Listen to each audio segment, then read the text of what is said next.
Hello and welcome once again to The Blueprints. This is Canada's Conservative Podcast. I'm your host, Jamie Schmale, Member of Parliament for Haliburton, Kawartha Lakes, Brock, with new content for you every single Tuesday, 1:30 p.m. Eastern Time. On today's show, 30 hours of weekend voting, 135 confidence votes. Sadly, none of them passed. Also, we're going to talk about our defense readiness. Please like, comment, share, and subscribe to this program. This is messaging and information you're not hearing in the mainstream media. Tell your friends they can download it on platforms. That's CastBox, iTunes, Google Play, and Spotify. You name it, it is out there. Today, coming back is Pat Kelly. I apologize for not having him on a long time ago. The Member of Parliament for Calgary, Rocky Ridge, and he did bring that to my attention that he hasn't been on the show. Lo and behold, you're on today. Well, thanks, Jamie. It's always a pleasure to be on The Blueprint. It's a great show, and thanks for having me. Anytime. So we did 30 hours of voting. We started at 5:45 p.m. Thursday, went all through the night, continued to about 11 p.m. on Friday evening, Eastern Time. You were there for pretty much all of it in person. We're trying to get the confidence vote. We're trying to get the Liberal government to scrap the carbon tax, but each one of those votes was a confidence vote, which, if the government lost, would have triggered an election. Yeah, that's right. We voted individually on each of the items in the estimates because the government has refused to listen to Canadians and axe the carbon tax. The carbon tax makes life less affordable for Canadians. It costs jobs. It's hard on consumers. It makes food more expensive. It makes transportation more expensive. It makes home heating more expensive. We've demanded for a long time that they axe the tax. They'd refused to do so, and we wanted to see let's see if the NDP will continue to support the government or to side with Canadians.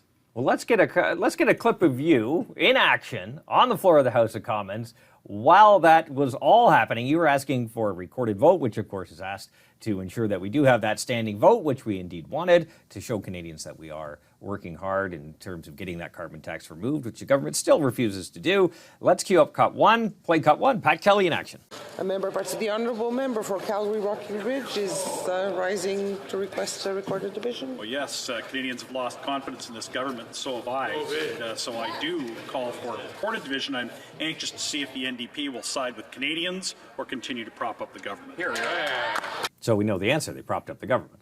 Yes. Each and every time. That's right. And Canadians are fed up with this government, and I'm asked all the time by the people in my community, when will you be able to force an election and allow us to get rid of this tired government that keeps piling on taxes, driving inflation, driving up the cost of living, driving up interest rates, which drives up the cost of mortgage payments.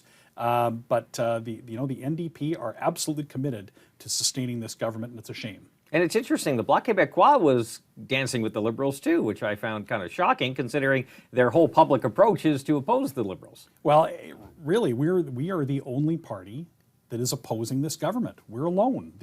All of the other parties are complicit in the inflationary policies of this government that drive up the cost of living, make life more expensive for Canadians in every way. Groceries, home heating, interest rates, and Canadians are suffering, and they're ready for a change. They're ready for a new government. We tried 135 times in a row to test the confidence of this government, but these parties are absolutely committed to sustaining this government. Yeah, these parties also have two speeds, big government and bigger government. They don't seem to know that there is a way to actually get value for your dollar, and something we're trying to keep pressing that messaging and reach out to Canadians more and more that are kind of questioning what's going on in the world today, especially in Canada, and things just don't seem right anymore, and things are broken. Let's get on to cut two. We're going to cue up cut two. This is the Prime Minister after the voting had ended. A couple of things were very interesting I took away from it. We'll get your comments on this too. One, he was very arrogant as he came out, his answer to the reporters. And two, our viewers and listeners will hear this, what he says, but he finally acknowledged that the price on carbon, as he likes to call it, is in fact a tax. Play cut two. Have any intention on axing the carbon tax like the Conservatives want? Are you going to back down? No, we're not axing the tax. Not axing the tax. What did you take from that? Well, here we have a smug Prime Minister glibly telling the cameras that he has no plan to axe the tax that is making life unaffordable for so many Canadians. And the rising prices everywhere, it's not hurting him. He is not feeling the impact of his policies. This government is just so hopelessly out of touch. I don't think they have any idea what is going on at ground level, where Canadians are really struggling. They're struggling with the price of food. They're struggling to heat their homes in a cold Canadian winter. They're struggling with the price of gasoline, which also affects the price of bus tickets and transit fares. And all of this, the taxation and the deficits they're running are driving inflation, which drive up interest rates, which make housing even more unaffordable. We've watched, there's a new report, in fact, out right now that living with a roommate is as expensive now as living on your own would have been at the beginning of this government. Splitting the rent with a roommate is now just as expensive as it would have been to rent a one-bedroom apartment when this Prime Minister took office. They don't understand why they don't understand just how they are harming Canadians with their inflationary policies. That really is incredible, because you would graduate high school, sometimes go to college, university, you'd room for the first year or two, maybe 4, doesn't, see how it goes, how you relate to others and get along. Then you get out on your own and get a place on your own after that. But now people are having to continue that lifestyle going forward, so you don't even have the ability to have your own place. And that is, I think, frustrating a lot of younger voters. Yeah, that's right. People, when they're 40 years old, they want to leave the college lifestyle behind and have some space on their own, and it's just not affordable for so many Canadians under this Liberal government. And unfortunately, it won't get any better, because you have a government that's fundamentally opposed to helping Canada's energy industry.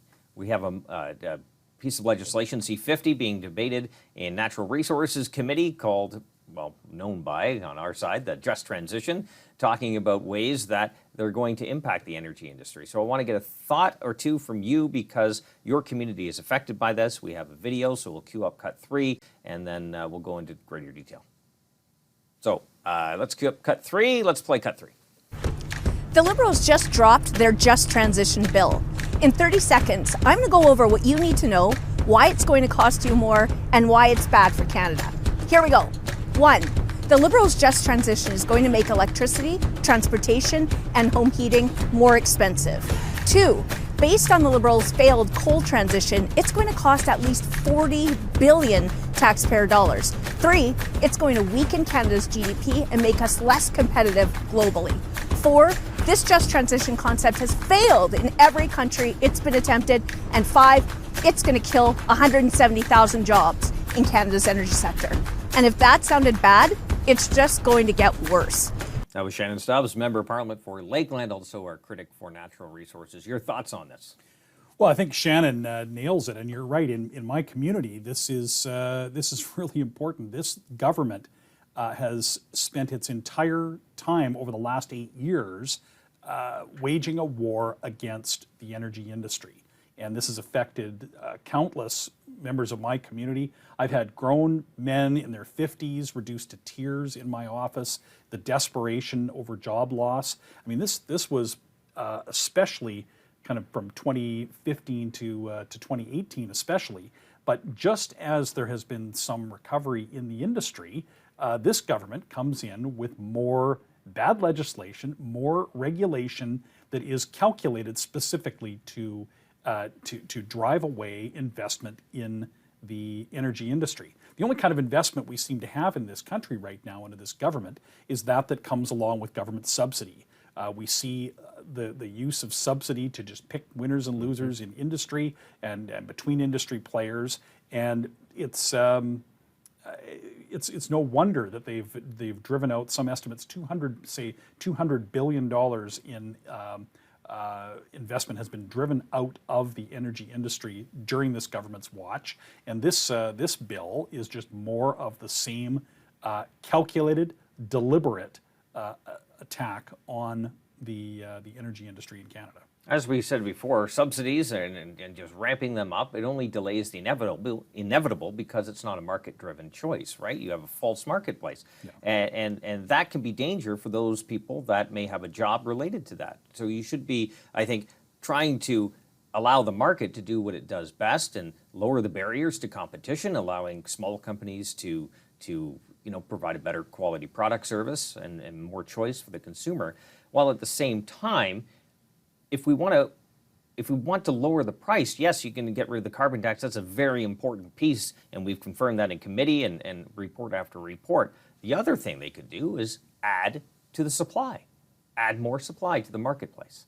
Yeah, I mean, this is just it. The world is crying out for Canadian energy. We've seen the desperation in Europe to get off of Russia's gas supply. We know that the world needs natural gas, and we've had no projects approved since this government has taken office, and that trickles down to jobs in my community. So we are refusing to be the supplier of ethical, clean natural gas to the world at a time when they desperately need secure supplies from a country like Canada to get off of dictator oil from so many of these other odious sources of energy that are filling the gap created by our refusal to develop our own resources. So we have the war continuing on between Russia and Ukraine. You're on the Defense Committee, so we want to touch on this before we have to wrap up. The Chief of Defense Staff actually had an interview a few weeks ago now talking about the actual readiness of the Canadian military, and his remarks were quite, for me, I heard the interview and couldn't believe it, but you're on the committee, you had to deal with that, you're looking into it a little further. Tell us a bit more about it, because it's pretty eye-opening. Well, the General Air really raised a number of alarm bells at committee. He talked about readiness. He talked about his being kept awake at night, really concerned about our readiness in so many ways. We talked a lot about the production of ammunition, and there has been no change or ramping up of basic production of ammunition in Canada since the war began since the full invasion of Ukraine began, coming up on 2 years ago. And there's just, it's mind-boggling that we couldn't go on to a war production footing, ramp up production so that we can replace the supplies that we have given to Ukraine, and be able to create more supply for Ukraine, more supply for our own defense. There are concerns that we only have a few days of ammunition available to us in some of our deployments, and that's just unacceptable. We have to have the supplies in place. And then we saw even more recently the video put out by Admiral Topsy, the Chief of the Navy, who said we may not be able to meet our force posture and readiness and operational commitments starting next year in 2024. So that is quite an astonishing concern to be raised by the Chief of the Royal Canadian Navy. And this government is going to have to step up and address these issues. But so far, all they've done is said they're going to cut $1 billion in the Department of Defense. They say that they're going to do it from things like executive travel and consulting contracts. It's like, so they've either let $1 billion in excess travel and sweetheart consulting contracts creep into the system, or they are going to inevitably affect our force operational and readiness capabilities with this cut. So it's quite astonishing the lack of care and attention that this government has given to our national defense. What is the NATO standard for ammunition when you said that? We have 3 days? What's supposed to be the standard? We're supposed to have 30. So 3 days. 30 days. So, we're supposed to have 30. Yeah, but we have 3 days. That's absolutely that's incredible. I don't think many people know that. Well, we've heard this at the committee. Yeah. Well, I know you have. I'm not doubting you. I saw the video. Yeah. This is absolutely incredible. When we are a NATO partner here, we have obligations that we are supposed to be upholding. We do. We have a whole series of obligations, and that goes also to the Navy, talking about our force posture and readiness. We have obligations to our allies to maintain force posture and to have ships and have deployment capability. The same with our Air Force, and the concern is that we do not have these the readiness that we've committed to our allies. Former General Hillier called the Chrétien years the decade of darkness. It looks like we're entering another one of those, or actually in the middle of it, hopefully the end, for crying out loud. At the same time, what can we do for their military? I know it's very difficult, or seems very difficult. I'm not sure why to actually buy anything in this country, military-wise. Well, the procurement system is clearly broken. It's being studied at the Defense Committee, and the current Minister of Defense seems to have just recently woken up to this and testified that there might be some kinks in the production or in the procurement system. And this is, of course, things that committee after committee, even the Operations Committee, other parliamentary committees have commented on this over the years, and yet after 8 years, this government has done nothing to improve our ability to procure kit and supplies on a timely basis when needed. Wasn't there an article a little while ago that Canadian soldiers were buying their own rations? I think it was in Poland. Yep, they were not reimbursing our troops, and our troops were having delays in getting reimbursed for meals.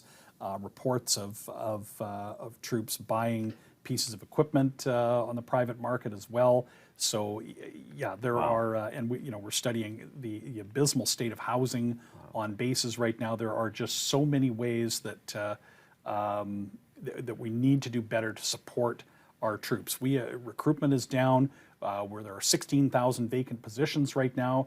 We're concerned about how long it takes to go through the recruitment process to take in new volunteers.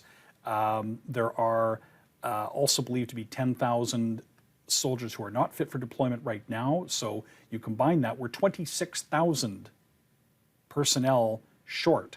That's incredible. For deployment on missions. That's incredible. Pat, we got to get out of here, so the guests always get the last word, so the floor is yours. Well, thanks for having me, and I just would encourage your audience to, tell your friends and be ready to vote for change and a new Conservative government that will have the willingness and the determination to tackle these terrible problems that we're confronted with, whether it's inflation, the deficit, the inflation crisis, national defense, and of course, axing the tax. Pat Kelly, Member of Parliament for Calgary, Rocky Ridge. We appreciate your time, and we appreciate yours as well. Don't forget, if you want to see more Pat Kelly, please let me know in the comments. You can also like and subscribe, and of course, as always, share this program. Tell your friends. It's on Spotify, iTunes, and Google Play as well. Download it. Get this message out. Let's ensure Pierre Poilievre is the next Prime Minister of Canada. New content every Tuesday, every single Tuesday, 1:30 p.m. Eastern Time. Until next week, remember, low taxes, less government, more freedom. That's the blueprint.